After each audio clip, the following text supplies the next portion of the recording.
باللہ من الشیطان الرجیم بسم اللہ الرحمن الرحیم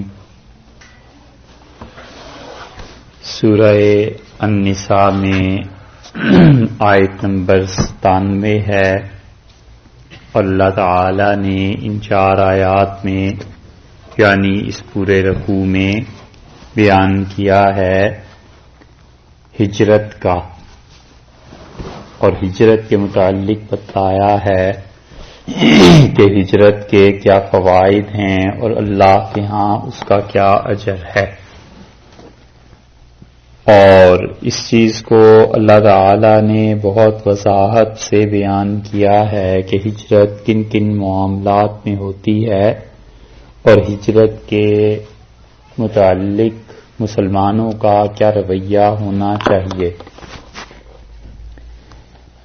اور شروع سے کیا ہے اس بات سے کہ ان الذین توفاہم الملائکہ، اور جن لوگوں کی جان نکالتے ہیں فرشتے اس حال میں کہ ظالمی انفسہم، انہوں نے ظلم کیا ہے اپنی جان پر، یعنی باوجود اس کے کہ وہ ہجرت کر سکتے تھے اور مکہ مکرمہ سے مدینہ منورہ جا سکتے تھے، کوئی چیز انہیں مانع نہیں تھی، رکاوٹ نہیں تھی، لیکن اس کے باوجود ان لوگوں نے ہجرت نہیں کی۔ اور ہجرت کے متعلق یہ بات خیال میں رکھ لینی چاہیے کہ حضور اقدس صلی اللہ علیہ وسلم نے یہ جو فرمایا کہ کوئی ہجرت فتح مکہ کے بعد نہیں ہے، تو اس کا مطلب یہ نہیں ہے کہ مسلمانوں کے لیے قیامت تک کسی بھی جگہ دنیا میں اور کسی بھی حال میں ہجرت نہیں ہے، بلکہ آج بھی کہیں ایسے حالات پیدا ہو جائیں جہاں مسلمانوں کو اپنے دین پر عمل کرنا دشوار ہو اور نہ کر سکیں، تو اس حالت میں بھی ہجرت پھر واجب ہو جائے گی، پھر ضروری ہو جائے گی۔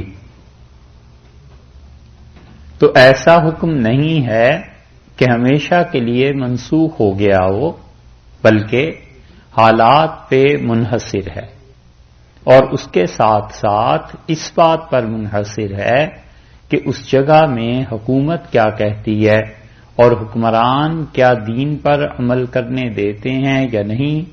تو ان حالات میں ہجرت کا ہر انسان خود بھی سوچ سکتا ہے، اور ان حالات میں وہ فیصلہ کر سکتا ہے کہ مسلمانوں کو ہجرت کرنی چاہیے یا نہیں۔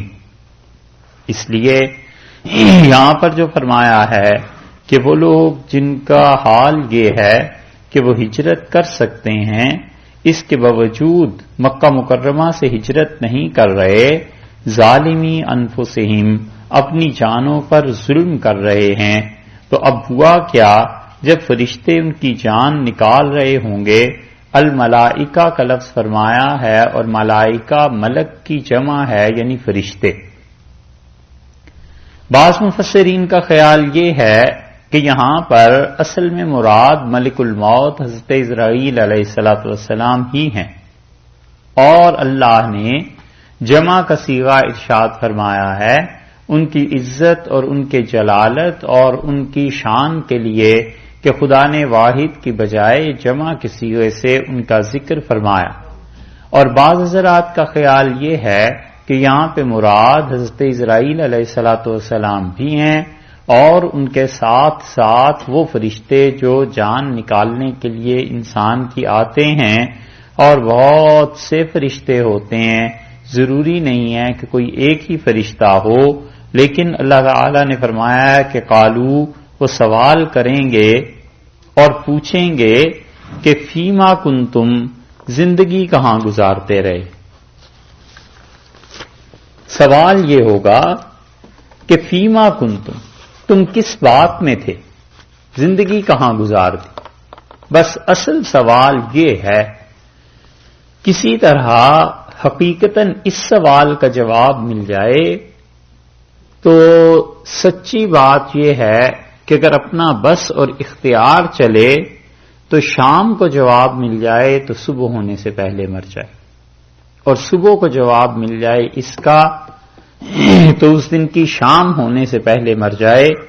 اتنا بڑا یہ سوال ہے کہ ان سے پوچھا جائے گا فیما کنتم، کیا کرتے رہے، کس بات میں تھے، زندگی کہاں گزاری، کیوں مکہ میں رہتے رہے، باوجود قدرت کے تم نے ہجرت کیوں نہیں کی.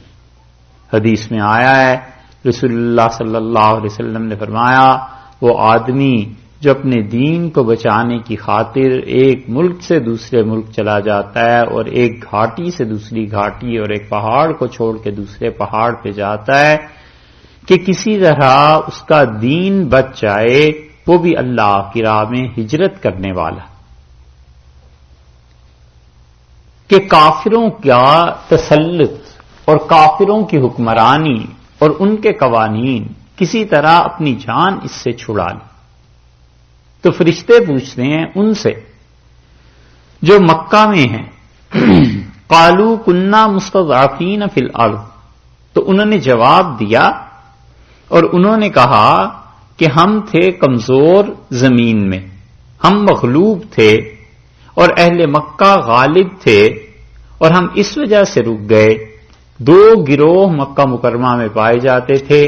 ایک تو وہ گروہ تھا جو حقیقت میں بچے اور عورتیں، اور جیسے کہ اس وقت گزر چکا ہے پیچھے کہ اللہ نے فرمایا وہ دعا ہم سے مانگتے ہیں کہ خدایا اپنی طرف سے کوئی سبیل اور راستہ پیدا فرما کہ ہم نکل جائیں. اور وہ حقیقتاً مجبور، ان کے متعلق نہیں ہے یہ بات، یہ ان کے متعلق ہے جنہوں نے باوجود استطاعت کے ہجرت نہیں کی. وہ کہیں گے کہ کنا مستضعفین فی الارض، ہم زمین میں مغلوب تھے.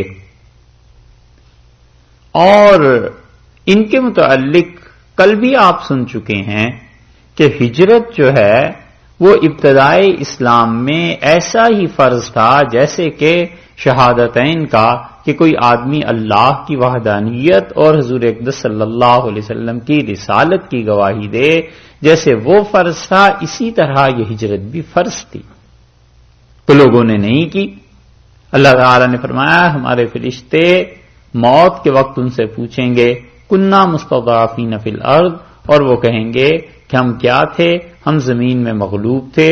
قالو، وہ کہیں گے الم تکن ارض اللہ، کیا زمین اللہ کی واسعتن، بہت وسیع نہیں تھی، فتہاجروا فیہا، تو تم اس میں ہجرت کر جاتے، فتہاجروا فیہا، وطن چھوڑ کر وہاں چلے جاتے. اب بھی دنیا کے کسی خطے میں اسلام صحیح معنی میں نافذ ہو جائے اور اسلامی قوانین اس معاشرے میں آ جائیں اور معاش اور یہ سب چیزوں کا بندوبست بھی ہو جائے، تو دنیا بھر کے مسلمانوں پر واجب ہو جائے گا کہ وہ ہجرت کریں اور وہاں چلے جائیں. اللہ نے فرمایا لم تکن ارض اللہ واسعۃ فتہاجروا فیہا، اور کیا نہ تھی زمین اللہ کی کشادہ کہ وطن چھوڑ کر وہاں چلے جاتے. یہ جو فیما کنتم کا سوال ہے نا، ان اہل مکہ سے تو پوچھا ہی جائے گا، ان لوگوں سے جو اہل مکہ میں سے تھے اور باوجود استطاعت کے ہجرت نہیں کی بلکہ پوچھا گیا، چلے گئے دنیا سے. اللہ تعالی نے بتلایا ہے تو ہو گئی بات. ٹھیک یہ الفاظ حدیث میں بھی آئے ہیں، اور حدیث میں آتا ہے کہ ہر آدمی سے پوچھا جائے گا. اور رسول اللہ صلی اللہ علیہ وسلم نے فرمایا کہ جب تم اپنی میت کو قبر میں رکھ کے چلتے ہو تو یسمع قرعان عالکم، وہ تمہارے جوتوں کی چاپ ابھی سن رہا ہوتا ہے اور اسے فرشتے حساب کے لیے اٹھا کر بٹھا دیتے ہیں. یا تو مراد یہ ہے کہ واقعی سن رہا ہوتا ہے، اور یا مراد یہ ہے کہ مطلب بالکل فوری طور پہ اسے اٹھا کر بٹھا دیتے ہیں اور اس سے سوالات وہ پوچھنا شروع کرتے ہیں. اور قبر میں پہلا سوال وہ یہ پوچھتے ہیں کہ تیرا پروردگار کون؟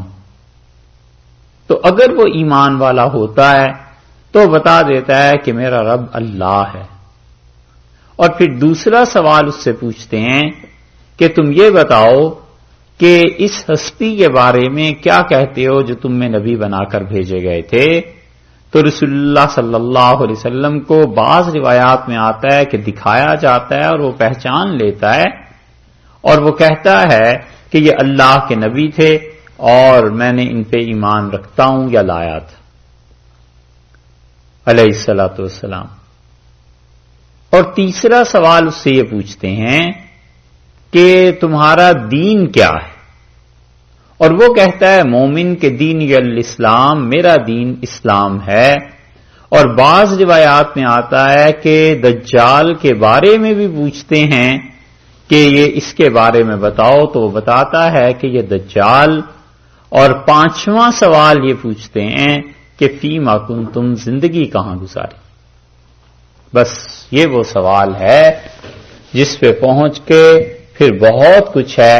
اور رسول اللہ صلی اللہ علیہ وسلم نے فرمایا مومن انسان کہتا ہے کہ اللہ کی اطاعت میں اور رسول اللہ صلی اللہ علیہ وسلم کی بات ماننے میں، اور فرشتے اس کے لیے ایک جہنم کا دروازہ کھولتے ہیں اس کی قبر میں اور کہتے ہیں اسے کہ اگر تم ٹھیک آدمی نہ ہوتے تو یہ تمہارا ٹھکانہ تھا، دیکھ لو۔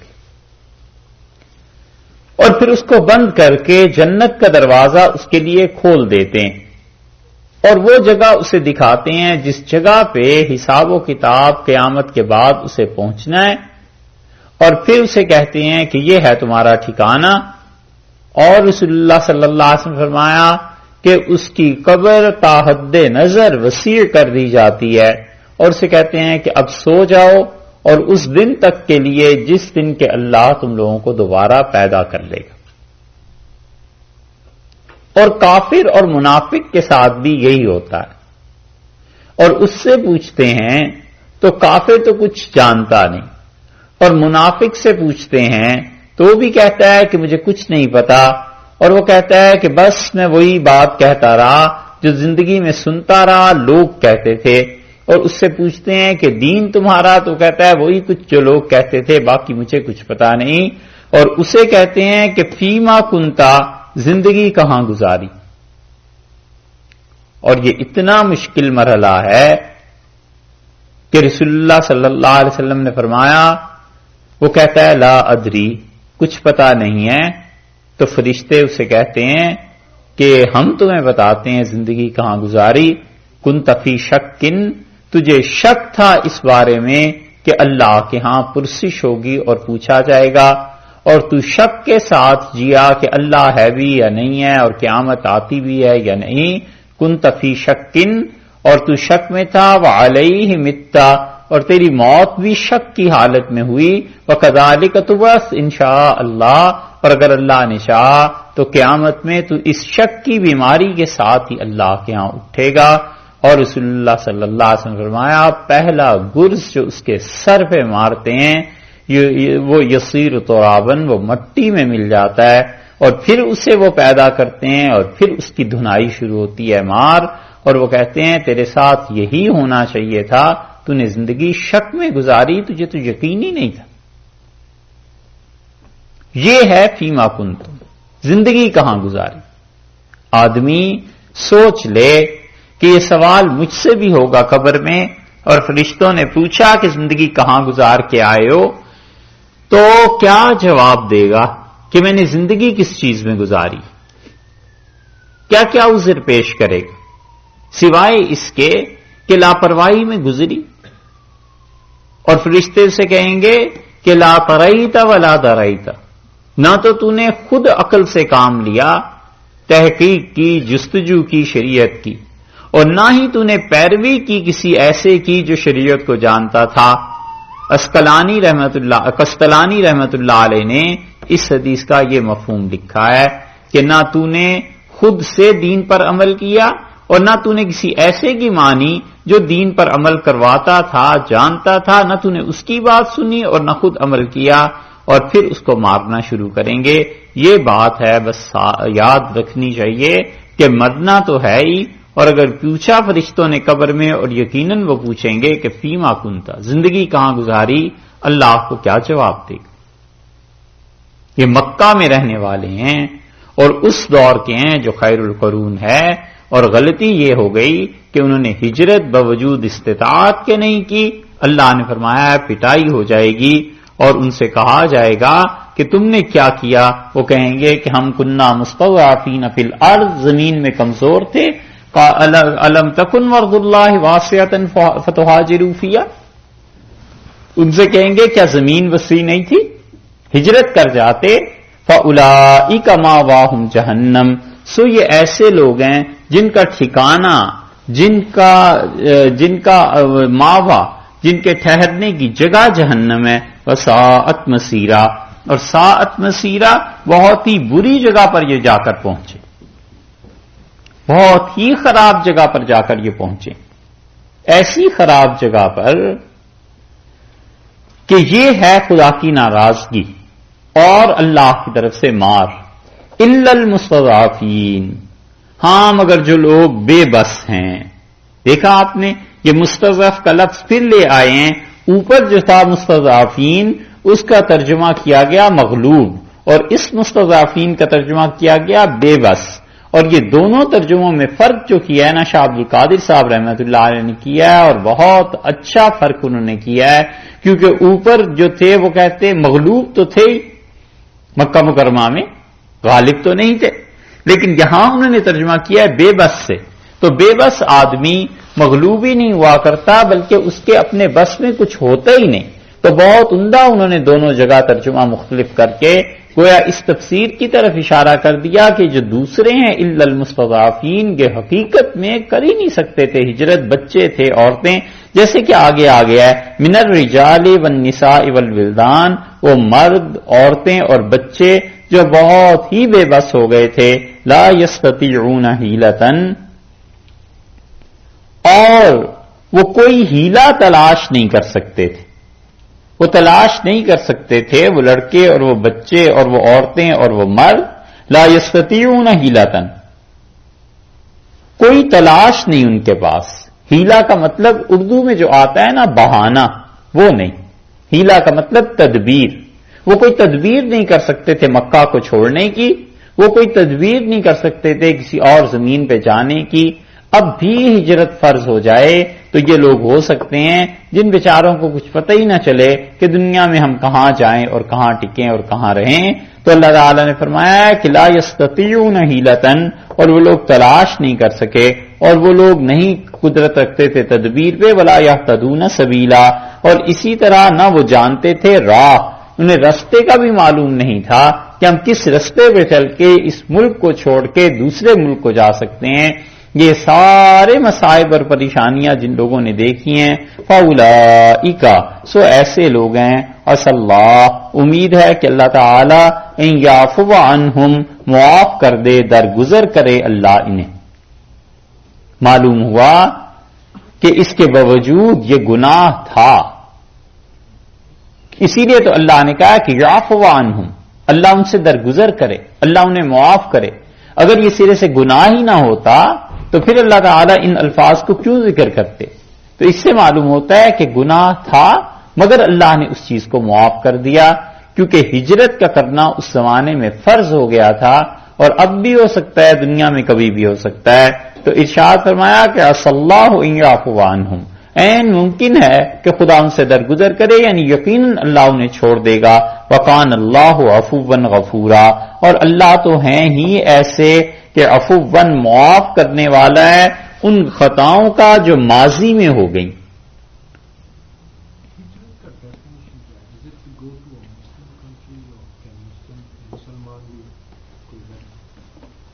وکان اللہ عفوا غفورا، اور اللہ تعالیٰ تو ایسا ہے کہ وہ معاف کرنے والا ہے ماضی کو، جو کچھ کے گزر چکا.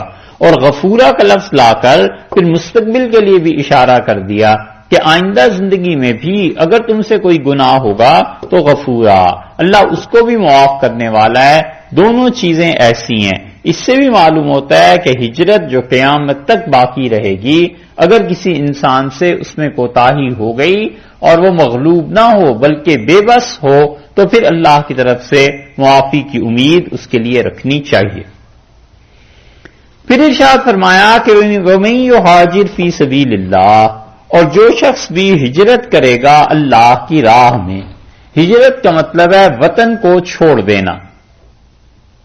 کوئی بھی شخص جو کسی نیک مقصد کی خاطر اپنے وطن کو چھوڑ دیتا ہے، اپنے گھر کو چھوڑ دیتا ہے اور کسی اور ملک میں جا کر وہ سکونت اختیار کر لیتا ہے، اس کو بنیادی طور پر کہتے ہیں ہجرت، کہ اس نے بیکار اور فضول چیز سے جان چھڑا کے اور کسی کام کی جگہ پر چلا گیا۔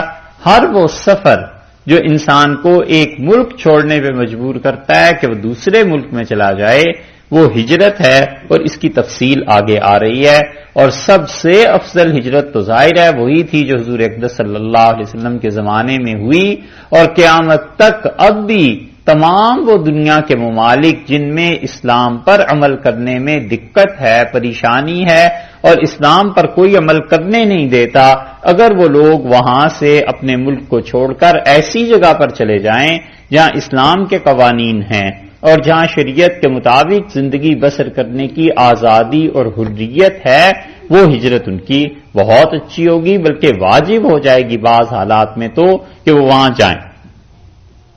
یہاں اللہ تعالی نے اب اس آیت میں اس کو عام کر دیا ہے اور یہ ارشاد فرمایا کہ وَمَن يُهَاجِرْ فِي سَبِيلِ اللَّهِ، اور جو کوئی بھی اللہ کے راستے میں اپنے وطن کو چھوڑے گا، یجد فی الارض، وہ زمین میں پائے گا کیا چیز؟ مراغمن، وہ زمین میں پناہ کی جگہ پالے گا۔ جو آدمی بھی اللہ کے لیے وطن یعنی اللہ کی راہ میں وطن چھوڑے گا، یجد فی الارض مراغمن، وہ پائے گا ایک تو جگہ ایسی جو اس کو ٹھکانہ مل جائے گا، کثیرہ، بہت بڑی جگہ، اچھی جگہ پالے گا، بہت جگہ مل جائے گی اسے۔ مراغمن کے بعد کثیرن کا لفظ لانے کا مطلب یہ ہے کہ اسے ہم اچھا ٹھکانہ دے دیں گے، اور اس کے ساتھ ساتھ اور ساتن، اسے کیا کریں گے؟ کشائش بھی دے دیں گے، بہت اچھی طرح اسے رکھیں گے، بشرطے کہ اللہ کی راہ میں وہ جا رہا ہے ہجرت کر کے۔ یہ دو چیزیں اسے ملیں گی، ایک چیز تو یہ کہ اپنے وطن کو چھوڑے، اور دوسری چیز یہ کہ اللہ کے راستے میں ہو تو مراغم۔ رغام کہتے ہیں مٹی کو، اور اسی سے یہ محاورہ بنا کہ لسوق الانف بالرغام، مٹی میں لوگوں کا کسی چیز کا ناک ملا دینا، یعنی ذلیل کر دینا، رسوا کر دینا، اس کی عزت کا ختم ہو جانا۔ اور رغم تو الیہ کا مطلب میں اس کی طرف گیا تنگ آ کر، اپنی عزت بچانے کے لیے میں نے اس کا ٹھکانہ پکڑ لیا، اس کے پاس پہنچ گیا۔ تو مراغم اس کا مطلب یہ ہوا کہ وہ جگہ جہاں پہنچ کے انسان عزت سے رہ سکے، وہ جگہ جہاں پہنچ کے انسان ٹھکانہ پا سکے۔ تو اللہ نے فرمایا ہے، اور یہ قیامت تک کے لیے آیت کریمہ ہے، کتنی بڑی چیز ہے جو اللہ نے مسلمانوں کو یہ سکھائی ہے۔ اور مسلمان اگر اپنی نیت درست کر لیں اور وہ اب بھی ہجرت کریں تو اللہ نے فرمایا کہ مراغمن کثیرہ، ہم انہیں بہت اچھا ٹھکانہ دے دیں گے، ایک وسعتن، اور ہم انہیں گنجائش بھی دے دیں گے۔ کثیر اور سع دو لفظ لائے ہیں، ان دو الفاظ کا ترجمہ مفسرین کہتے ہیں اس کی تفسیر میں کہ یا تو مراد یہ ہے کہ ہم انہیں وسعت دے دیں گے رزق میں، گھر بھی دیں گے، اس کے ساتھ ساتھ پیسہ بھی دے دیں گے اگر وہ ہجرت کرے ہماری راہ میں۔ دوسری تفسیر اس کی یہ کی گئی ہے کہ اگر وہ ہجرت کرے گا ہماری راہ میں، کسی اور ملک میں چلا جائے گا تو مراغمن، اسے ایسی جگہ دے دیں گے جہاں پہنچ کے وہ اپنے دین کا اظہار کر سکے، کھل کے نماز پڑھ سکے، کھل کے وہ روزے رکھ سکے، صاف اپنے دین پہ عمل کر سکے، اظہار ہو جائے دین کا اس سے یہ۔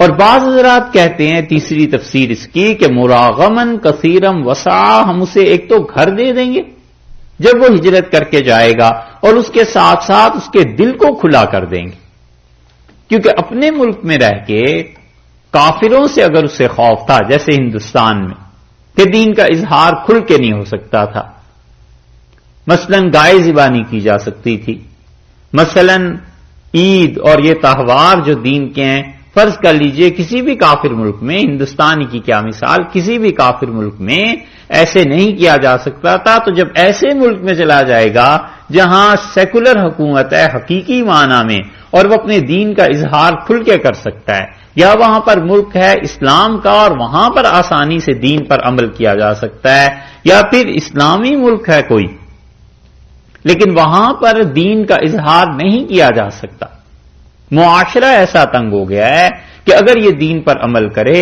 تو اسے ہر طرف سے طعنے ملتے ہیں، معاشرہ ایسا خراب ہو گیا ہے کہ کہنے کو مسلمان ہیں لیکن حقیقت میں وہ منافق ہیں، اور اگر دین کا علم اور دین کے اعمال پر عمل کیا تو وہاں پر اس کا رہنا دشوار ہو جائے گا، حلال کا رزق کمانا دشوار ہو جائے گا۔ وہ کہتا ہے میں نے نہیں رشوت دینی، میں نے نہیں حرام کام کرنے، یہ سب کاموں میں ملوث ہونا پڑے گا اسے، تو جو ان پریشانیوں سے بچ کر اس وطن میں چلا گیا جس وطن میں عدل ہے، انصاف ہے، چاہے حکومت وہ کافروں ہی کی کیوں نہ ہو، اللہ نے فرمایا ہے کہ ہم اسے ٹھکانہ بھی دے دیں گے، اور ساعتن دوسری چیز یہ کہی ہے اللہ نے کہ ہم اس کا سینہ کھول دیں گے۔ یہ تیسری تفسیر کہ وہ خوشی سے اپنے دین پہ عمل کر سکے گا اور خوشی سے اللہ اسے اتنا کچھ دے دے گا کہ اطمینان کی زندگی بسر کرے۔ کافروں کی حکومت کی دلیل یہ ہے کہ حضور اقدس صلی اللہ علیہ وسلم نے صحابہ کرام رضی اللہ عنہ سے کہا جب آپ کی نبوت کا 5واں سال تھا، اور اس پہ عمر رضی اللہ عنہ کے بھی اسلام سے پہلے کی یہ بات ہے کہ آپ نے صحابہ رضی اللہ عنہ سے کہا کہ میں نے ایک ملک کے متعلق سنا ہے، حبشہ کے متعلق، اور وہاں کا بادشاہ عدل والا ہے، انصاف کرنے والا ہے، تو تم لوگ مکہ چھوڑ کے وہاں چلے جاؤ۔ اور ہجرت کی صحابہ کرام رضی اللہ عنہ نے وہ ہجرت حبشہ کے نام سے جو، اور پھر وہاں سے ہجرت کر کے کچھ لوگ مدینہ منورہ پہنچے۔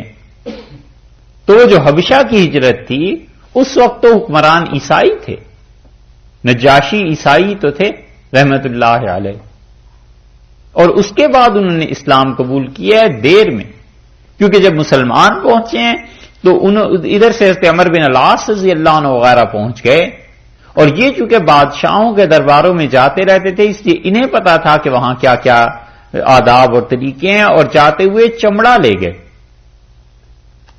چمڑا بڑی مرغوب چیز تھی، بادشاہ اس سے اپنے بستر بنواتے تھے، جوتے بنواتے تھے، جو بھی چمڑے کی مصنوعات ہیں، اور وہاں چمڑا کم ملتا تھا، اور اہل مکہ کے پاس چمڑا بہت اچھا آتا تھا، اور وہ جاتا تھا ہندوستان سے،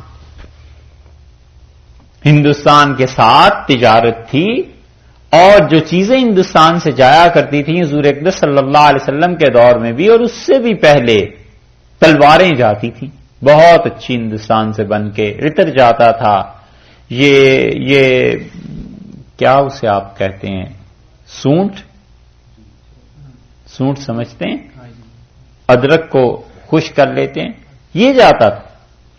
رسول اللہ صلی اللہ علیہ وسلم کو ہندوستان سے ایک راجا تھے قنوج کے، انہوں نے بھجوایا تھا پورا گھڑا بھر کے، تو رسول اللہ صلی اللہ علیہ وسلم نے اس کو تقسیم کیا، اور یہ کہتے تھے حضرت ابو سعید رضی اللہ عنہ کہ مجھے بھی ایک ٹکڑا اس میں سے آپ نے عنایت فرمایا تھا۔ بہت چیزیں جاتی تھیں، ان میں سے ایک چیز یہ بھی تھی کہ چمڑا جاتا تھا، تو عمر بن العاص رضی اللہ عنہ وغیرہ یہ چمڑا لے کے گئے، بہت اچھی چیزیں نجاشی کے پاس، اور انہوں نے کہا کہ ان لوگوں کو یہاں سے نکال دو،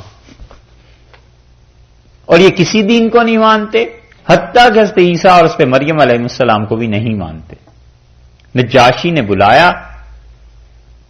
اور حضرت جعفر رضی اللہ عنہ گئے، یہ مسلمانوں کے قائد تھے مسلمانوں کی طرف سے، اور اس نے کہا کہ بھئی تمہارا دین کیا ہے، یہ تمہارے خلاف آئے ہیں لوگ، تو تم بتاؤ۔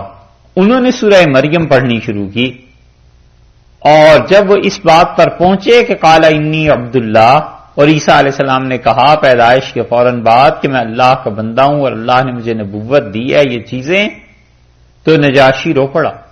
7ویں پارے کے شروع میں یہ انہی لوگوں کا ذکر ہے۔ اللہ نے فرمایا ہے کہ جب وہ اس چیز کو سنتے ہیں جو اللہ کی طرف سے نازل کی گئی ہے تو تم ان کی آنکھوں کو دیکھو گے تو بہہ پڑتی ہیں آنسوؤں سے، کیونکہ انہیں پتہ چل جاتا ہے کہ واقعی حق ہے۔ تو اس بادشاہ نے، نجاشی نے ان کافروں سے کہا کہ اللہ کی قسم، تنکا اٹھا کے اس نے کہا عیسیٰ علیہ السلام اس تنکے سے زیادہ وہ چیز جو انہوں نے پڑھی ہے نہ کم تھے نہ زیادہ تھے، بس اتنے ہی تھے جو ان لوگوں نے کہا، اور اس سے کہا تم لوگ جاؤ اور میرے ملک میں رہو اور تمہیں کوئی نہیں چھیڑ سکتا. اور پھر اس نے ان لوگوں کی بڑی عزت کی، بڑی پذیرائی کی. یہ سب چیزیں ہوئی اور نجاشی رحمت اللہ علیہ نے پھر اسلام قبول کیا. پھر رسول اللہ صلی اللہ علیہ وسلم کو کہا کہ میں آپ کا نکاح کرنا چاہتا ہوں یہاں، اور حضور اقدس صلی اللہ علیہ وسلم کے لیے ام حبیبہ رضی اللہ عنہا کو انہوں نے منتخب کیا. ام حبیبہ جو تھی ام المومنین رضی اللہ عنہا، یہ بیٹی تھی اصل ابو سفیان رضی اللہ عنہ کی، اور ان کا نام تھا اصل میں رملہ. اور 400 دینار ان کا حق مہر تھا، اور وہ حق مہر جو تھا اس نجاشی نے ہی ادا کیا ہے. رسول اللہ صلی اللہ علیہ وسلم کے 2 نکاح ایسے تھے جس میں آپ خود نہیں تشریف لے گئے بلکہ وکالت میں ہوئے ہیں نکاح. تو وہاں یہ کہا گیا کہ حضرت جعفر رضی اللہ عنہ نے کہا کہ میں انہیں رسول اللہ صلی اللہ علیہ وسلم کے لیے قبول کرتا ہوں. نکاح میں وکالت بھی ہوتی ہے، وہاں وکالت سے نکاح ہوئے تھے. اور حضور اقدس صلی اللہ علیہ وسلم ایک دن بیٹھے ہوئے تھے اور آپ نے فرمایا کہ تمہارے بھائی نجاشی کا انتقال ہو گیا اور اٹھو ہم ان کا جنازہ پڑھیں. تو رسول اللہ صلی اللہ علیہ وسلم نے ان کا جنازہ پڑھا اور آپ نے فرمایا ایسے لگتا تھا جیسے وہ میرے سامنے پڑا ہوا ہے، یا صحابہ رضی اللہ عنہ کہتے ہیں ایسے لگتا تھا جیسے جنازہ بالکل سامنے ہے. اسی لیے غائبانہ جنازہ حنفی فقہا کے یہاں نہیں ہے. وہ کہتے ہیں یہ رسول اللہ صلی اللہ علیہ وسلم کی خصوصیت ہے کہ آپ نے وہ جنازہ پڑھا. تو وہاں پر بات کیا تھی؟ آپ نے کیوں کہا کہ ہجرت کر جاؤ؟ بات اتنی تھی کہ وہاں پر عدل تھا، انصاف تھا، وہاں پر اچھی چیزیں تھیں. اس لیے اب بھی اگر کوئی آدمی ہجرت کرے گا اس ملک میں جہاں پہ حکومت ہے سیکولر اور کافروں کی حکومت ہے، لیکن وہ اپنے دین پر آزادی سے عمل کر سکتا ہے، وہ اس میں آ جائے گا. اللہ تعالی نے فرمایا کہ وَمَن يُهَاجِرْ فِي سَبِيلِ اللَّهِ، اور جو کوئی اللہ کی راہ میں ہجرت کرے گا يَجِدْ فِي الْأَرْضِ مُرَاغَمًا كَثِيرًا وَسَعًا، تو وہ پائے گا اللہ کی اس زمین میں کیا چیز؟ 2، ایک تو جگہ بہت سے مل جائے گی اور دوسرے کشائش مل جائے گا اور فراخی مل جائے گی. وَمَن يَخْرُجْ مِن بَيْتِهِ مُهَاجِرًا، اور جو کوئی اپنے گھر سے نکلے گا ہجرت کی نیت سے، مہاجرن الی اللہ، اللہ کے لیے، ورسولہ، اور اس کے رسول صلی اللہ علیہ وسلم کی طرف. دیکھا آپ نے، یہ ہے ہجرت میں نیت کہ وہ اپنے گھر سے نکلا ہے اللہ اور اس کے رسول صلی اللہ علیہ وسلم کی طرف ہجرت کے لیے. ثم یدرکہ الموت، اور پھر اسے موت آ پکڑے، موت اسے لے لے. فقد وقع، سو ثابت ہو گیا، اجرہ، اس کا اجر، علی اللہ، اللہ کے ذمے اس کا ثواب رہا. ہجرت نہیں ہوئی پوری، راستے میں ہی انتقال ہو گیا، ہجرت نہیں ہوئی اور کسی حادثے کا شکار ہو گیا. اللہ نے فرمایا فقد وقع اجرہ علی اللہ، اللہ کی ذمہ داری ہے، اللہ اس انسان کو اجر دے گا. آیت کا یہ ٹکڑا یا یہ آیت جو ہے نازل ہوئی ہے خالد ابن حزام رضی اللہ عنہ کے بارے میں، اور اس میں خالد رضی اللہ عنہ مہاجر صحابہ رضی اللہ عنہ میں تھے. ایک تو یہ خالد ابن ولید ہے نا، یہ نہیں، ایک خالد ابن حزام ہے رضی اللہ عنہ، وہ مراد ہے. وہ اپنے گھر سے نکلے اور جا رہے تھے حبشہ کی ہجرت کے لیے، اور سانپ نے راستے میں ڈس لیا اور وہ شہید ہو گئے. تو لوگوں نے بات پوچھی رسول اللہ صلی اللہ علیہ وسلم سے کہ ان کی ہجرت یہ پوری ہوئی ہے یا نہیں. تو اللہ تعالی نے یہ آیت نازل کی اور اللہ نے فرمایا کہ وَمَن يَخْرُجْ مِن بَيْتِهِ مُهَاجِرًا إِلَى اللَّهِ وَرَسُولِهِ، اور جو اپنے گھر کو، وطن کو چھوڑ کر نکلا کہ اللہ اور اس کے رسول صلی اللہ علیہ وسلم کی طرف ہجرت کرے، اور پھر اسے کیا آ گئی؟ موت آ گئی، ایسی چیز آ گئی. فقد وقع اجرہ علی اللہ، تو اس انسان کا اجر واقع ہو گیا، ثابت ہو گیا اللہ کے اوپر، یعنی اللہ یقیناً اسے اجر دے گا. یہ الگ بات ہے کہ اللہ پہ کوئی چیز فرض نہیں ہوتی، ہمارے عقیدے کے مطابق کوئی چیز خدا پہ واجب نہیں ہے. ہاں وہ اپنی رحمت سے کسی چیز کو واجب کر لے تو یہ ایک الگ بات ہے. سمجھ آ رہی؟ ٹھیک ہے.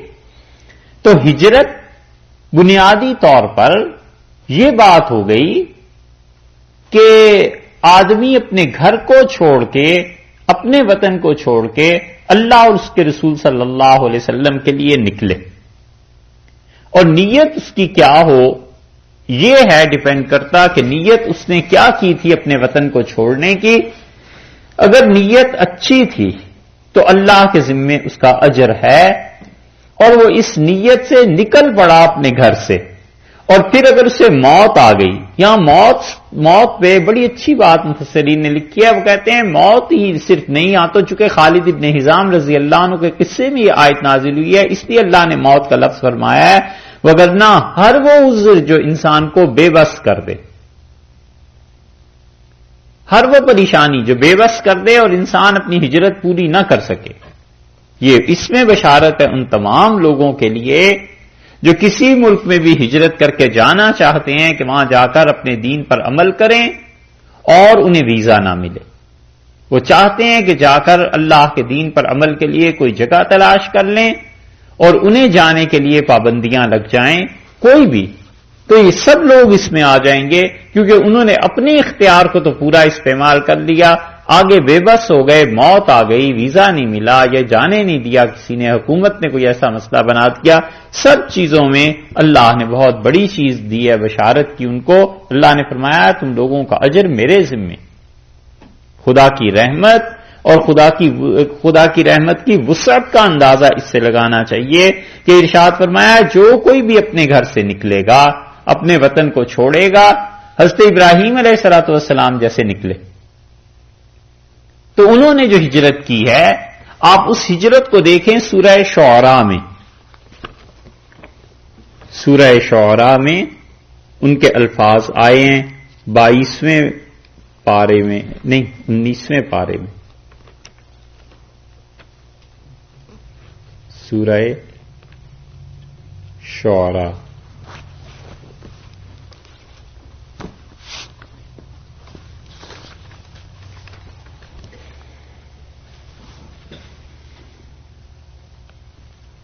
سورہ شعراء ہے اور نمبر ہے اس کا 26۔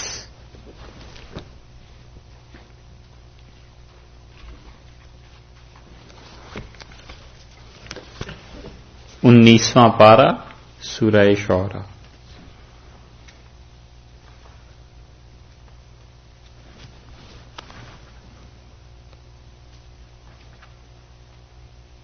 ملی؟ اچھا، اس کی آیت نمبر دیکھیے 69 بلکہ 69۔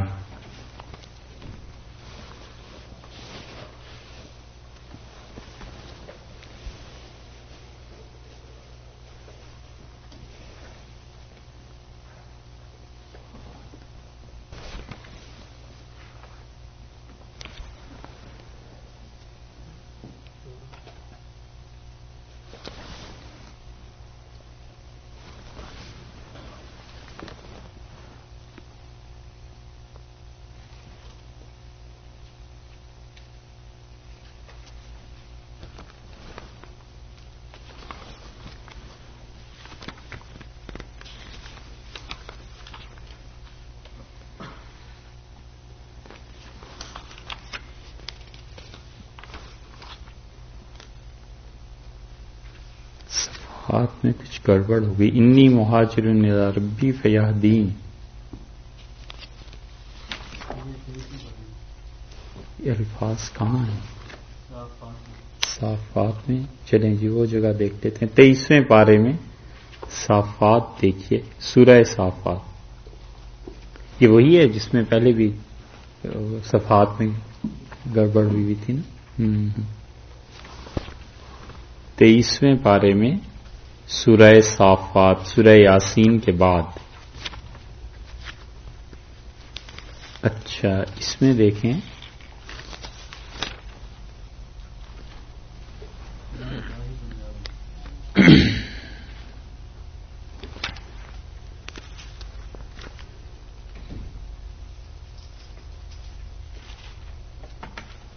تیئیسواں پارہ سورہ صافات اور آیت نمبر 85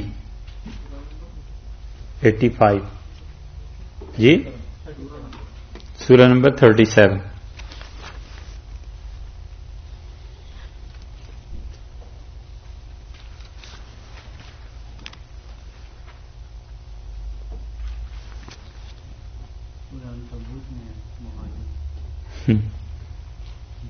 یہاں بھی نہیں ہے. فآمن لہ لوط. دیکھو یار سورہ چلیے اچھا وہاں دیکھ. سورہ عنکبوت نمبر کیا ہے اس کا؟ 29. اچھا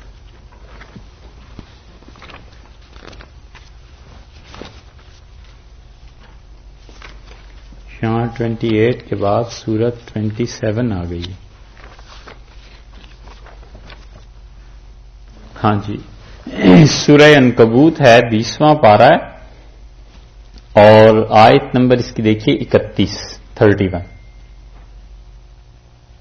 بلکہ اس سے بھی پہلے دیکھ لیجئے. آیت نمبر اس کی 66. یہاں پہ سورہ عنکبوت میں 20ویں پارے میں اللہ تعالی نے حضرت ابراہیم علیہ الصلوۃ والسلام کا ذکر کیا اور یہاں ارشاد فرمایا کہ فآمن لہ لوط. حضرت ابراہیم علیہ الصلوۃ والسلام پر ایمان لائے لوط علیہ السلام کیونکہ یہ ان کے بھتیجے تھے. وقالا اور کہا ابراہیم علیہ السلام نے انی مہاجر الی ربی میں وطن چھوڑتا ہوں اپنے پروردگار کے لیے اللہ کی راہ میں ہجرت کرتا ہوں. انہ هو العزیز الحکیم بلا شبہ اللہ ہے زبردست اور حکمت والا. ووہبنا لہ اسحاق اور ہم نے اسے اسحاق دیا ویعقوب اور یعقوب علیہ الصلوۃ والسلام سے نوازا. وجعلنا فی ذریتہ النبوۃ تو اور ہم نے ان کی ذریت میں نبوت رکھی. والکتاب اور کتاب آتیناہ اجرہ فی الدنیا اور ہم نے دنیا میں بھی انہیں اجر دیا. وَإِنَّهُ فِي الْآخِرَةِ لَمِنَ الصَّالِحِينَ اور آخرت میں بھی اللہ کے نیک بندوں میں ہے وہ. یہ سارے انعامات ان پہ ہوئے ہیں اور اللہ تعالی نے ان کی ہجرت کا ذکر کیا کہ انہوں نے ہجرت کی اللہ کی راہ میں. یہاں بھی یہی فرمایا کہ جو کوئی بھی ہجرت کرے گا اپنے وطن کو چھوڑے گا مہاجرن الی اللہ ورسولہ اللہ کی طرف ورسولہ اور اس کے رسول صلی اللہ علیہ وسلم کی طرف اور چاہے اس انسان کو پھر کوئی عذر پیش آ جائے فقد وقع اجرہ علی اللہ اس کا اجر اللہ کے ذمے ہے یعنی اللہ اسے یقیناً اس کا اجر دے گا. اس سے پتہ چلا کہ کوئی بھی آدمی جو اپنے وطن کو چھوڑتا ہے اللہ کے لیے اس کے رسول صلی اللہ علیہ وسلم کے لیے وہ ہے مہاجر. اور ہجرت کے فوراً بعد جو مصائب اور تکالیف برداشت کرنا پڑتی ہیں وہ تو ہے ایک نیچرل چیز وہ ہے اور اس کے بعد دو چیزیں اللہ نے کہی ہیں کہ خدا اسے ٹھکانہ بھی دے دے گا اور اس کے ساتھ ساتھ گنجائش بھی دے دے گا بشرطے کہ مومن بھی ہو اور اس کی نیت درست ہو. اس لیے اس ہجرت کے باب کو فقہا نے بہت وسیع کیا ہے اور وہ اس آیت سے یہ سمجھیں کہ وہ کہتے ہیں کہ ہر کوئی آدمی جو حج کے لیے جائے اپنے گھر کو چھوڑ کے اللہ کی راہ میں نکلے اور نیت اس کی ہو اللہ ہی کی راہ میں جانے کی تو وہ بھی اس میں شامل ہے اگرچہ اس انسان کو موت آ جائے. نکلا وہ اپنے گھر سے حج کے لیے گھر چھوڑا اس نے اللہ اور اس کے رسول صلی اللہ علیہ وسلم کے لیے اور موت آ گئی وہ بھی مہاجر ہو گیا وہ اس آیت میں شامل. اسی طرح وہ انسان جو اپنے گھر سے نکلتا ہے دین کا علم حاصل کرنے کے لیے کہ میں جاؤں اور کہیں دین کا علم حاصل کروں اور میں پڑھوں اور پھر وہ اس شہر میں پہنچا اور مر گیا یا اسے کوئی عذر پیش آ گیا اور وہ نہیں جا سکا تو بھی وہ اس آیت میں شامل ہے کیونکہ اس کی نیت میں تو اللہ اور اس کے رسول صلی اللہ علیہ وسلم شامل تھے. تیسری چیز اسی آیت کریمہ کے ضمن میں مفسرین نے لکھی ہے کہ کوئی آدمی اس لیے جائے اپنے گھر بار کو چھوڑ کے کہ وہ تزکیہ حاصل کر سکے اچھے اخلاق حاصل کر سکے جہاں جا کر دین کے مطابق اپنی تربیت حاصل کر سکے کسی جگہ پہ جہاں مشائخ ہوں ان کی خدمت میں یا اللہ کے نیک بندے ان سے جا کر وہ تربیت حاصل کرنا چاہے وہ بھی مہاجر ہے اپنے گھر سے نکلا ہے اور صحیح نیت سے نکلا. 4 چیزیں ہو گئیں. اور امام نصفی رحمۃ اللہ علیہ نے مدارک میں بڑی وضاحت سے لکھا ہے کہ کوئی بھی آدمی جو اپنا ملک اس لیے چھوڑ دے کہ اس کے ملک میں حلال کا رزق نہیں ملتا جو اس کی گنجائش کو پورا کر سکے، جو اس کی ضروریات کو پورا کر سکے. جتنا پیسہ اسے چاہیے اس کے کاموں کے لیے نہیں ملتا، اور وہ کہتے ہیں اس نیت سے کسی اور ملک میں چلا گیا، وہاں جا کے جاب کر لی، وہاں جا کے اس نے اپنا بزنس کر لیا، وہاں جا کے اس نے کوئی ایسی تعلیم شروع کر دی جس کے نتیجے میں اسے جو نوکری ملے گی وہ اچھے پیسے کمائے گا، حلال کے رزق کے لیے اگر وہ نکلا ہے کہ اپنا یا اپنی اولاد کا یا اپنے خاندان کا بہتر وہ معاش کا ذریعہ تلاش کرے. وہ کہتے ہیں نصفی رحمۃ اللہ علیہ وہ بھی اس آیت میں شامل ہے کہ اپنے گھر سے نکلا اور اللہ اور اس کے رسول صلی اللہ علیہ وسلم کی نیت کر کے اور پھر اس کو موت آ گئی تو فقط وقع اجرہ علی اللہ، اس کا اجر اللہ کے ذمہ رہا. نیت اس کی قبول خدا نے کر لی، اگر وہ رہ جائے گا ٹک جائے گا تو دو انعامات جو اللہ نے اوپر کہے ہیں، اللہ نے فرمایا ہے ہم اسے کھانے کو بھی رزق دے دیں گے خوب اور اس کو ٹھکانہ بھی دے دیں گے. اور یہ بالعموم دیکھنے میں آتا ہے اللہ کا یہ وعدہ اب بھی کہ جو لوگ واقعی صحیح نیت کے ساتھ اپنے گھروں سے نکلتے ہیں اور ان کے ذہن میں یہ ہوتا ہے کہ ہم اپنے ملک میں رہ کے اسلام پر عمل نہیں کر سکتے یا اسلام پہ عمل بھی کر سکتے ہیں تو حلال کا رزق کیا نہیں رہا ہے، کہیں اور چل کے حلال کا رزق کمانا چاہیے. ان لوگوں کو اس کی برکات نصیب ہوتی ہیں اور اللہ ان کا کام بھی کرتا ہے اور اللہ تعالیٰ ان کے کاموں کو سنوارتا بھی. اس لیے جتنے بھی لوگ اللہ کی راہ میں نکلیں گے اور نیت ان کی ٹھیک ہوگی وہ اس میں شامل ہوں گے. وَقَانَ اللَّهُ غَفُورًا رَحِيمًا، اور آخر پر فرما دیا ہے کہ دیکھو اللہ تعالیٰ مغفرت کرنے والا ہے، بخشنے والا ہے اور مہربان ہے. یعنی روزی کا ڈر نہیں چاہیے، بہت جگہ تمہیں رزق مل جائے گی،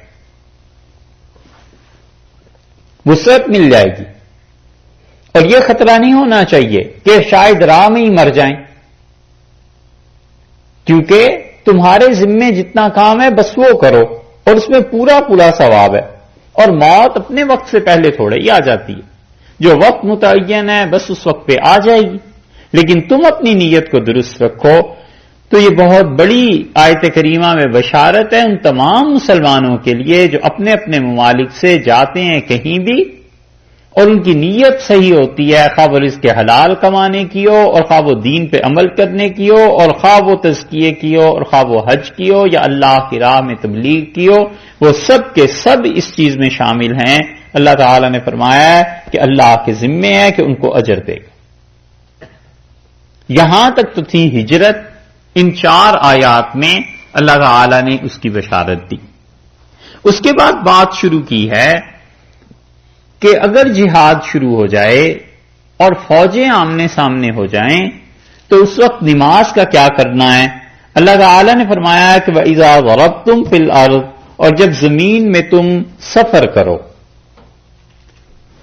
اور آیت چونکہ نازل ہوئی تھی جہاد کے موقع پر اس لیے جہاد کا ذکر ہے، وگرنہ در حقیقت یہ آیت ہر سفر کے لیے عام ہے کہ جتنے بھی سفر انسان کرتا ہے وہ سب کے سب اس آیت کے ضمن میں آتے ہیں. اور حنفیہ نے اسے اتنی وسعت دی ہے کہ وہ کہتے ہیں جو معصیت کا گناہ کا سفر ہے وہ بھی اس آیت میں شامل ہے. مطلب یہ ہے کہ اللہ تعالیٰ نے کوئی قید نہیں لگائی کہ تم کوئی اطاعت اور اچھائی کا ہی سفر کرو.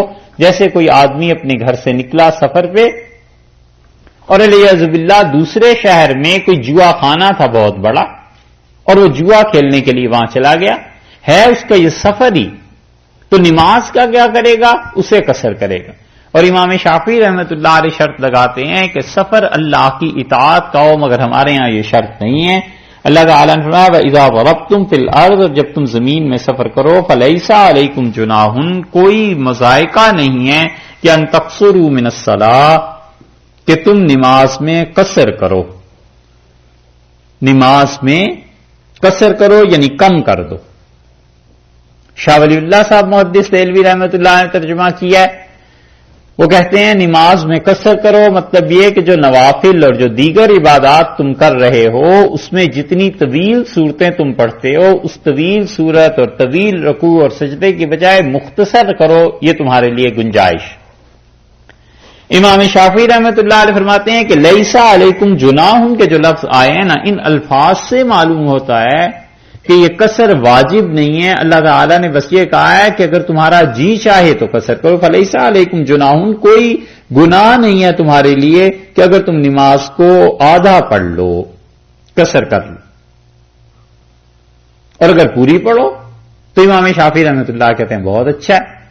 لیکن حنفی فقہا کہتے ہیں کہ اصل بات یہ ہوئی تھی، اس آیت کا بیک گراؤنڈ یہ ہے کہ صحابہ رضی اللہ عنہ جب سفر میں نکلے جہاد میں تو انہیں اس بات پر خوف محسوس ہوا کہ ہم نماز آدھی پڑھیں گے اگر تو اللہ کے ہاں اجر کم نہ ہو جائے. اللہ نے اس کے لیے یہ فرمایا کہ فلیس علیکم جناح، کوئی حرج نہیں ہے، یعنی کوئی گناہ نہیں ہے، تمہارا بالکل اجر کم نہیں ہوگا. تم نماز میں کیا کرو؟ قصر کرو جب تم سفر میں ہو. اور قصر کی نماز حضور اقدس صلی اللہ علیہ وسلم نے پڑھی ہے، بغیر خوف کے پڑھی ہے، اور سنت سے بھی ثابت ہے، اور حضرت عمر رضی اللہ عنہ پڑھتے ہی رہے ہیں اپنے دور میں بھی اور سب کے سامنے. اور حضرت عمر رضی اللہ عنہ نے سب صحابہ رضی اللہ عنہ سے کہا کہ مجھے اصل میں رسول اللہ صلی اللہ علیہ وسلم سے پوچھنے کی ضرورت پیش آئی تھی. اگلے جملے میں ہے جو کچھ انہوں نے پوچھا، ان خفتم، اور اگر تمہیں ڈر لگے کہ ان یفتنکم الذین کفروا، کہ کافر تمہیں کسی آزمائش میں ڈال دیں گے، اگر تمہیں یہ خوف ہو، ڈر ہو کہ کافر تمہیں ستائیں گے تو پھر کیا کرو؟ نماز آدھی پڑھ. یہ جو ان کا لفظ ہے نا، صرف خارجی اس طرف گئے ہیں اور ظاہری جو کہتے ہیں کہ اگر واقعی خوف ہو کافروں کا تو نماز قصر ہوگی، وگرنہ قصر ہی نہیں ہوگی. یہ خارجی اس طرف گئے ہیں، باقی امت میں کوئی اس بات کا قائل نہیں ہوا. عبداللہ ابن عباس رضی اللہ عنہ نے کہا کہ رسول اللہ صلی اللہ علیہ وسلم فتح مکہ کے لیے گئے، اللہ کے علاوہ کسی چیز کا انہیں خوف نہیں تھا، اس کے باوجود انہوں نے نماز قصر کی. قصر کا مطلب نماز کو آدھا کر دیا. فرائض میں قصر 3 نمازوں میں، ظہر میں، عصر میں اور عشاء میں. مغرب کے 3 فرض اپنی جگہ پہ رہیں گے، فجر کے بھی 2 فرض اپنی جگہ پر رہیں گے، اور باقی جو تینوں نمازیں ہیں ظہر، عصر اور عشاء، اس میں 4 کی بجائے 2 فرض پڑھیں گے. حضور اقدس صلی اللہ علیہ وسلم پہ پہلے زمانے میں 2 رکعتیں ہی فرض ہوئی تھیں. ظہر بھی 2 رکعتیں پڑھتے تھے، عصر بھی اور عشاء بھی، اور مغرب 3 اور فجر کی بھی 2 تھی. پھر اللہ تعالی نے وحی نازل کی اور اللہ نے کہا اپنی نماز کو دگنا کر لیں ان تینوں نمازوں کو، اور وہ جو پہلے والی نماز ہے وہ اپنی قصر وہ اپنے سفر کے لیے رکھ لیں اور یہ گھروں کے لیے رکھ لیں. اس لیے امام طحاوی رحمت اللہ علیہ کا موقف یہ ہے کہ وہ کہتے ہیں کہ نمازیں جو قصر کی گئی ہیں تو یہ نہیں ہے کہ 4 کو توڑ کے آدھا کر کے 2 کیا گیا ہے، بلکہ وہ تو حدیث میں بھی آیا ہے کہ وہ جن نمازیں پہلے فرض تھیں سفر میں وہ کر دی گئیں، اور جو دوبارہ فرض کی گئیں 4 رکعتیں وہ گھروں کے لیے کر دی. اور اس آیت میں یہ جو اللہ تعالیٰ نے ارشاد فرمایا کہ اگر تمہیں یہ ڈر ہو کہ کافر تمہیں تکلیف میں ڈالیں گے تو اس وقت کرنا، ہمارے نزدیک یہ شرط نہیں ہے، کسی کے نزدیک بھی سوائے خارجیوں اور ظاہریوں کے، وہ اسے مانتے ہیں، باقی کوئی اس بات کو نہیں مانتا. تو اللہ تعالیٰ نے فرمایا کہ جب تم سفر کرو زمین میں تو نماز کو کم کر لیا کرو. شاہ ولی اللہ صاحب رحمۃ اللہ علیہ کہتے ہیں کہ وہی 2 رکعتیں ہیں جو اصل میں پہلے ہی سے 2 رکعتیں تھیں، 4 کو توڑ کے نہیں 2 کیا گیا، مگر اس میں تم قرات کو، سجدے کو، رکوع کو، اس کو تم کم کر. اور حنفیہ کا مسلک وہ ہے جو حضرت عمر رضی اللہ عنہ نے فرمایا تھا. انہوں نے کہا میں نے رسول اللہ صلی اللہ علیہ وسلم سے عرض کیا کہ اللہ کے رسول، یہ جو اللہ نے فرمایا ہے کہ ان خفتم ان یفتنکم الذین کفروا، اگر تمہیں یہ ڈر لگے کہ کافر تمہیں ستائیں گے تو نماز کو آدھا کر لیا کرو تو کافر نہ ستائیں، تو پھر کیا نماز سفر میں پوری پڑھا کریں؟ یہ جو اللہ تعالی نے فرمایا ہے کہ لیس علیکم جناح، کوئی گناہ نہیں ہے، تو کیا سفر میں پوری نماز پڑھیں گے؟ تو پھر حضرت صلی اللہ علیہ وسلم نے فرمایا عمر، یہ اللہ نے تم لوگوں کو صدقہ دیا ہے، اللہ نے تم لوگوں کے ساتھ نیکی کی ہے، یہ تحفہ دیا ہے اللہ نے تمہیں کہ سفر میں تم آدھی نماز پڑھو گے. اور ارشاد فرمایا کہ فقبلو، اللہ کے اس صدقے کو، اللہ نے جو تم پہ انعام کیا ہے اسے قبول کرو، اسے رد نہیں کرنا، لوٹانا نہیں. اسی لیے حنفیہ کے نزدیک یہ واجب ہے، ضروری ہے کہ نماز میں قصر کرے، نماز پوری نہ پڑھے.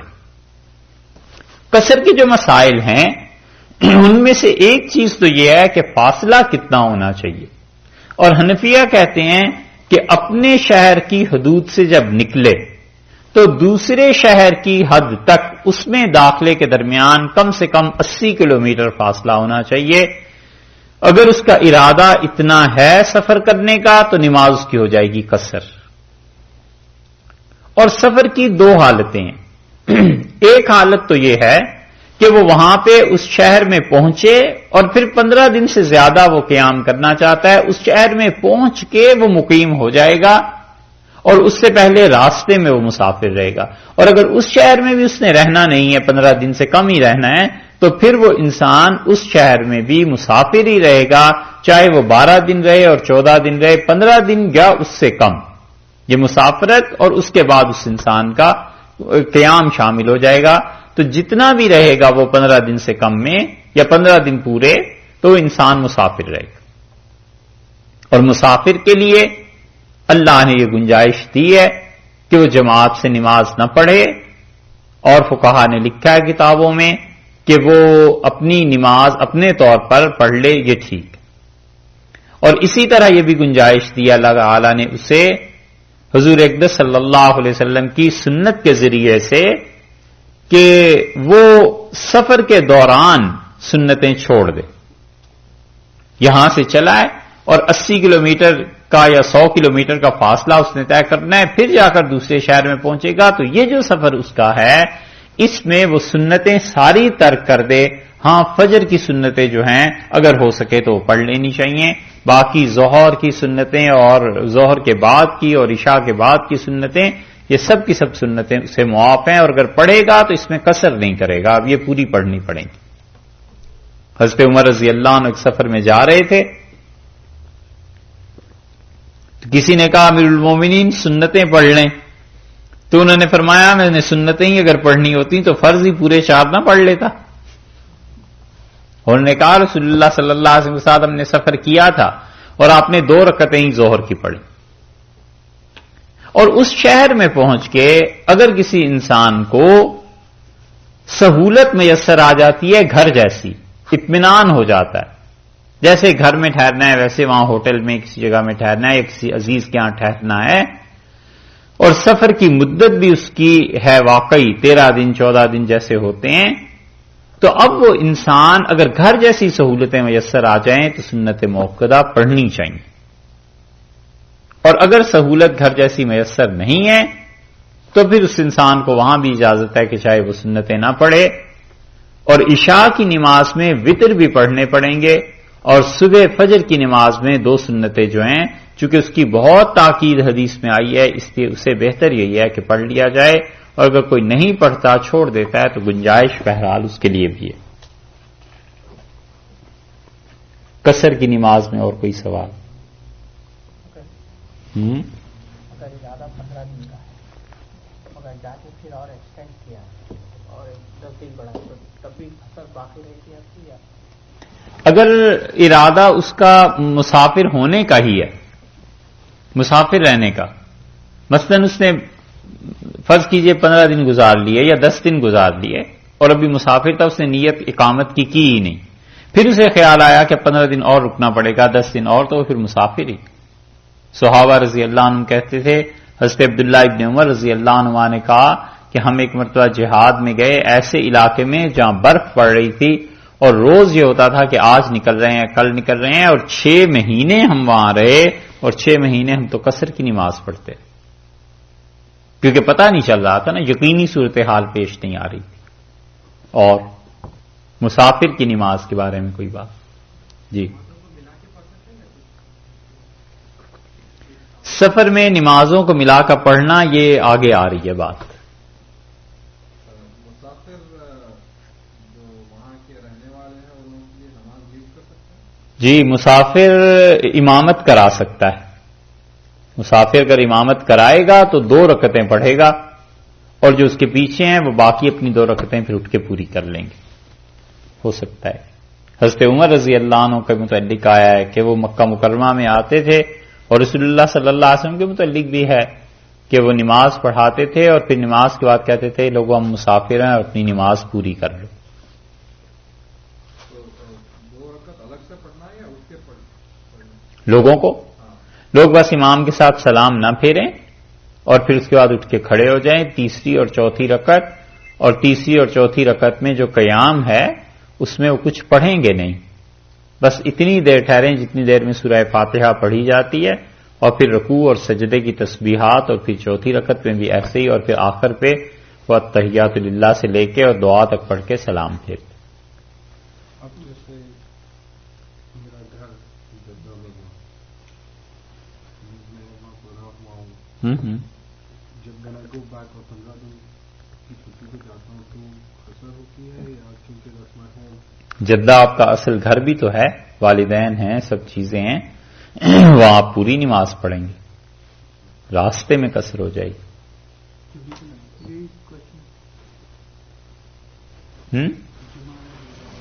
جمعہ مسافر کے لیے ضروری نہیں۔ بس جی جی اگر دیکھ لیں وہ قیام کتنا ہے کس شہر میں، اگر کہیں بھی 15 دن سے زیادہ کا قیام ہے تو پھر وہ ہوں گے، اگر وہ نہیں ہے تو پھر نہیں۔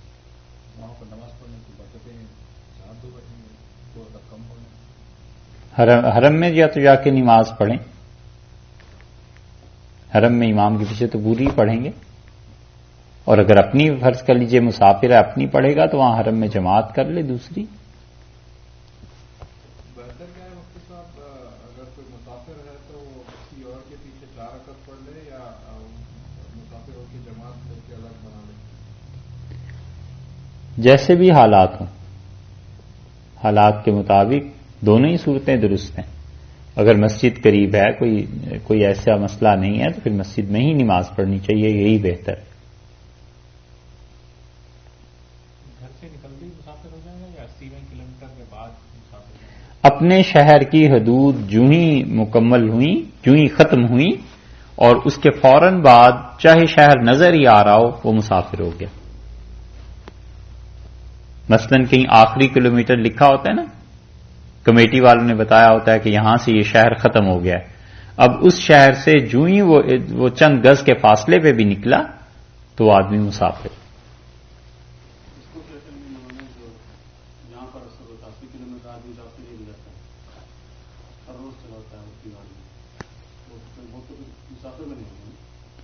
اگر اس کا اپنے گھر کے اپنے شہر کی حد ہے، مثلاً یہ ارونگ ہے، شہر ہے، سمجھ لیں اسے شہر، تو اس کی حد سے وہ آدمی نکلا 80 کلومیٹر دور، 100 کلومیٹر دور جاب کے لیے تو مسافر ہے، چاہے وہ ساری زندگی بھی آتا جاتا رہے وہ اس میں مسافر رہے گا۔ شہر کا ڈیفینیشن کیا ہے؟ جو حکومت متعین کر دیتی ہے، شہر کسی بھی شہر کی حدود جو حکومت متعین کرتی ہے وہ شہر۔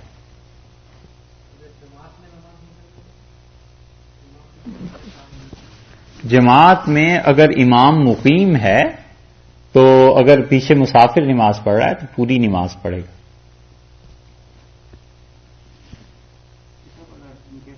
گاڑی میں ہی نماز پڑھنا چاہ رہے تو اس کی جی اگر گاڑی میں ہی نماز پڑھنا چاہ رہے کار میں قیام فرض ہے، کھڑے ہو کے نماز پڑھنا فرض ہے، فرض نماز میں قیام کھڑے ہونا فرض ہے، اس لیے بہتر کیا کرنا ہی یہی چاہیے کہ گاڑی جہاں بھی روکے گا کھڑے ہو کے فرض نماز پڑھے۔ اور یہ قیام ایسا فرض ہے کہ عورتوں کے لیے بھی نماز کا قیام فرض ہے، اور یہ گھر میں جا کے مسئلہ بتانا چاہیے، یہ عورتیں کبھی کبھی فرض بیٹھ کے پڑھ لیتی ہیں بغیر عذر کے، کھڑی نہ ہو سکتی ہو کوئی خاتون، اللہ نہ کرے اور فالج ہو جائے، کوئی ایسی چیز ہے کوئی کھڑا ہی نہیں ہو سکتا تو الگ بات ہے، وگرنہ یہ عورتیں جو بغیر کسی وجہ کے بیٹھ کے فرض نماز پڑھتی ہیں نماز نہیں ہوتی۔ فرض نماز میں قیام کھڑے ہونا یہ فرض، تو اس لیے گاڑی میں ہو تو گاڑی روکے کہیں بھی اور نماز پڑھے، قیام کرے۔ ہوتی ہے پلین میں، ٹرین میں، ہمیں تو آج تک نہیں ہوا کبھی، ہوتی ہے۔ نماز کے اوقات اگر آدمی کو خیال رہے نا کہ یہ 2 گھنٹے 2.5 گھنٹے ہیں تو 2 رکعتیں ہی تو پڑھنی ہے، دیر کتنی لگتی ہے، 4 منٹ 5 منٹ۔ جگہ کے علاوہ کبھی کبھی جیسے آج کل حالات پلین میں کافی دقت ہوتی ہے، تنگ جگہ ہوتی ہے، وہاں پہ اگر کھڑا ہو جائے آدمی تو جی ایسے اوقات دیکھ لے جہاں پیچھے جا کے، کئی مرتبہ ہوا ہے سفر میں ہم بالکل پیچھے چلے گئے اور جہاں جگہ تھی ان عملے والوں سے کہا کہ ہم صرف 2 رکعتیں پڑھنا چاہتے ہیں، 3 منٹ کے لیے عبادت کرنا چاہتے ہیں، ان کا پڑھ لو. ایسے نہیں ہوتا، تھوڑی سی خود بھی ہمت کرنی چاہیے. ہمت کرے اور وہ اجازت نہ دیتے پھر بیٹھ کے پڑھ لیں، پھر بیٹھ کے پڑھ لیں. گنجائش ہے بیٹھ کے پڑھنے. دیکھا نا، آخر آ گئے اسی چیز سے. مسلمانوں کو سارا دن گنجائش کا ہی چاہیے، خود ہمت کریں. ہو چکا ہے میں نے، یعنی ایون کہ مسلمان ایئر لائن تھی، کویت ایئر لائن، اور اس نے مجھے اجازت دی نہیں کر سکتے. اگر گھر واپس آ رہے ہیں تو کیا گھر آج تک قصر ہوگی؟ نہیں، اپنے شہر کی حدود میں جب داخل ہو جائے گا بس قصر ختم ہو گئی، اب پوری پڑے گا. تو بغیر قیام کے نماز ہوتی نہیں ہے یا یہ واجب ہے یا کیا؟ فرض نماز میں قیام فرض ہے. آبلیگیٹری پریئر میں جی سجدہ بھی فرض ہے، اور تمام نمازیں جن میں سجدہ آدمی نہیں کر سکتا وہاں قیام بھی فرض نہیں رہتا. بعض اوقات ہوتا ہے نا مرض کوئی ایسا جس کی وجہ سے آدمی سجدہ نہیں کر سکتا، بیک بون میں پرابلم ہو جاتی ہے، کوئی بھی ایسی چیز تو جس میں سجدہ فرض نہیں رہتا پھر قیام فرض نہیں رہتا. ٹھیک ہے. قبلے کی یہ دوسرے پارے میں آئی تھی سمت قبلہ، پھر وہاں چلیں. اچھا یہ تو ہوئی مسافر کی نماز. وَإِذَا ضَرَبْتُمْ فِي الْأَرْضِ فَلَيْسَ عَلَيْكُمْ جُنَاحٌ أَن تَقْصُرُوا مِنَ الصَّلَاةِ، اور جب تم زمین میں سفر کر رہے ہو تو کوئی حرج نہیں ہے، کوئی مذائقہ نہیں کہ تم اپنی نماز کیا کرو، آدھا کر لو، نماز میں قصر کرو، کم کرو نماز کو. اور اس کے ساتھ ساتھ دیکھو کہ ان خفتم ان یفتنکم الذین کفروا، اگر تمہیں ڈر ہو کہ ستائیں گے تم کو کافر تو پھر کیا ہو، پھر تم نماز کو، ایک تو صورت یہ ہو گئی، دوسری صورت آگے آ رہی ہے لیکن اس سے پہلے ان کافروں کی خبر لی ہے کہ ان الکافرین کانوا لکم عدوا مبینا، اور کافر جو ہیں یہ لوگ تو تمہارے کھلے ہوئے دشمن، بالکل واضح طور پر دشمنی ہے انہیں کہ وہ تمہیں تمہارے دین پر عمل کرنے کی اجازت ہی نہ صرف یہ کہ نہیں دیتے بلکہ انہیں اس کے ساتھ ساتھ نفرت ہے کہ مسلمان اپنے دین پر عمل کریں، تو یہ کھلی ہوئی دشمنی ہے تمہاری. وَإِذَا كُنْتَ فِيهِمْ، اور جب آپ ان میں موجود ہوں، یہ ہے اب کافروں کے اوپر بات ہوئی تھی نا کہ وہ تمہیں ستائیں، اب یہ جہاد کا حکم آ گیا کہ اگر آپ جہاد میں ہوں. وَإِذَا كُنْتَ فِيهِمْ، یہ رسول اللہ صلی اللہ علیہ وسلم کو حکم دیا جا رہا ہے کہ جب آپ خود بنفس نفیس تشریف فرما ہوں، فَأَقَمْتَ لَهُمُ الصَّلَاةَ، تو آپ ان کی نماز میں امامت کیجئے، آپ ان کے لیے نماز میں کھڑے ہو جائیں، آپ ان کو نماز میں کھڑا کریں. جب فَأَقَمْتَ لَهُمُ الصَّلَاةَ، آپ ان کے لیے نماز کو آپ ان کے لیے کھڑا کریں جب نماز کو، تو پھر اس کی آگے تشریح کی ہے کہ نماز کیسی پڑھی جائے گی. یہ جو بات ہے کہ جب آپ ان میں موجود ہوں، اس قید سے امام ابو یوسف رحمۃ اللہ علیہ خود حنفی فقہا میں سے اس کے قائل ہوئے ہیں کہ یہ وقت یہ آیت رسول اللہ صلی اللہ علیہ وسلم کے زمانے کے لیے تھی، حکم اسی وقت کے لیے تھا، اور اس کے بعد یہ منسوخ ہو گیا. اور باقی حسن ابن زیاد بھی ہیں حنفی فقہا میں، وہ بھی اس بات کے قائل ہیں. ان دو کو چھوڑ کے باقی سارے ہی حنفی تقریباً اس کے قائل ہیں کہ رسول اللہ صلی اللہ علیہ وسلم جب موجود نہیں رہے تو ان کے بعد جتنے بھی ان کے نائب آتے چلے گئے ہیں، حکمران آئے ہیں یا جو لوگ بھی آئے ہیں، وہ سب اس آیت پر عمل کر سکتے ہیں. وَإِذَا كُنْتَ فِيهِمْ فَأَقَمْتَ لَهُمُ الصَّلَاةَ، اور جب آپ ان میں موجود ہوں اور نماز ان کے لیے کھڑی کریں تو پھر اس وقت کیا ہو جانا چاہیے؟ ہونا یہ چاہیے کہ 2 گروہ بن جائیں.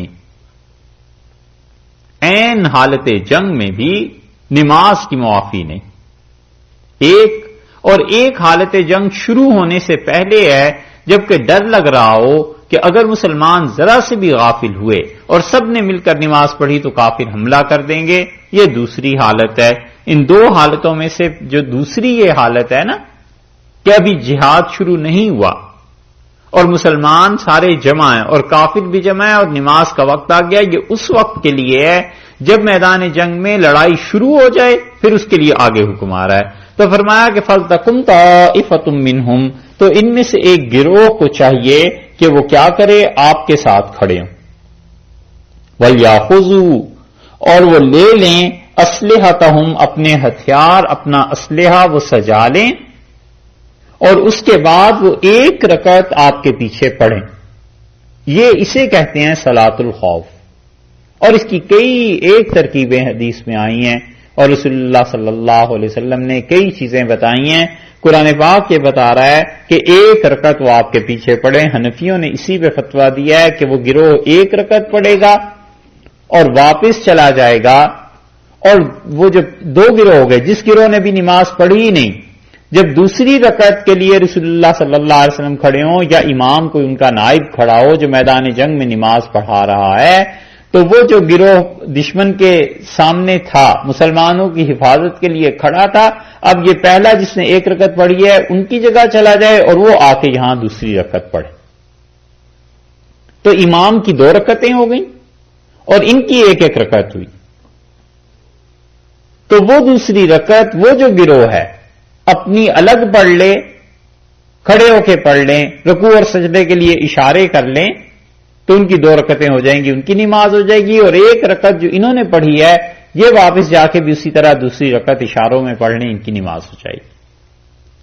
اور اگر پڑھنی ہے پوری 4 رکعتیں رسول اللہ صلی اللہ علیہ وسلم نے پڑھی یا امت میں کوئی پڑھنا چاہے، تو پھر ایک رکعت میں وہ چلے گئے اور جو پارٹی پہلے کھڑی تھی وہ یہاں آ گئی، پھر اس کے بعد جب یہ گئی تو وہ آئے جو ایک رکعت پڑھ چکے تھے، انہوں نے 2 پڑھی، جب وہ چلے گئے تو پھر جنہوں نے ایک رکعت پڑھی ہوئی تھی وہ آ گئے، 2 دونوں کی ہو گئیں اور امام کی 4 رکعتیں ہو گئیں۔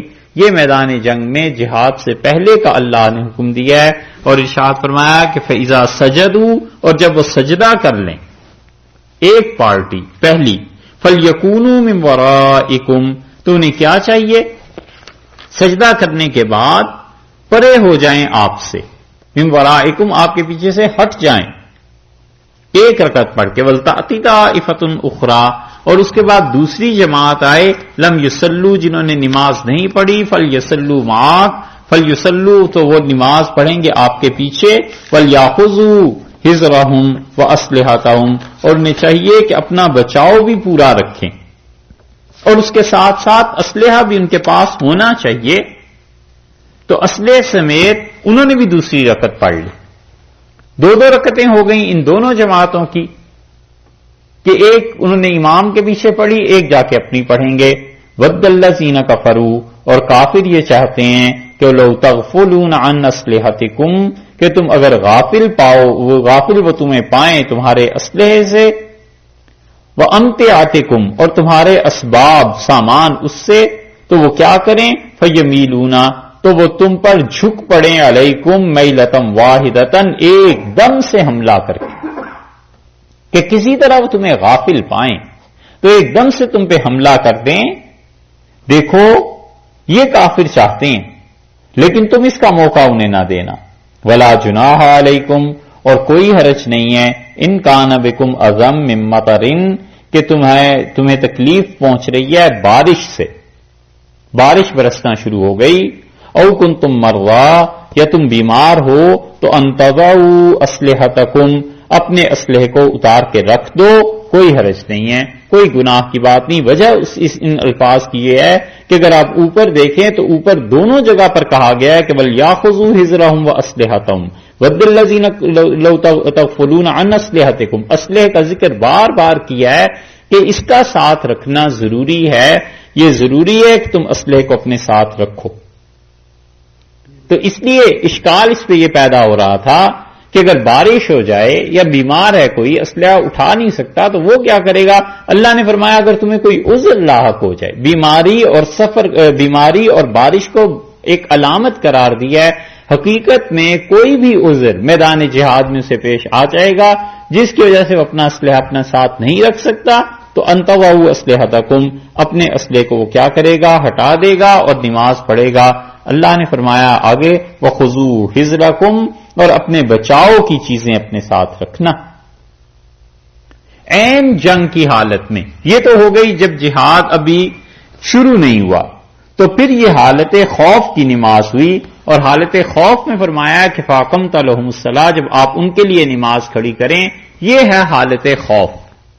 اور ایک چیز رہ گئی تھی، وہ آپ دیکھیے سورہ بقرہ میں دوسرے پارے میں، وہاں جب آئے تھے تو ہم نے آپ سے عرض کیا تھا کہ سورہ نساء میں جب پہنچیں گے تو بات کریں گے. سورہ بقرہ میں یہ آیت نمبر دیکھیے 239.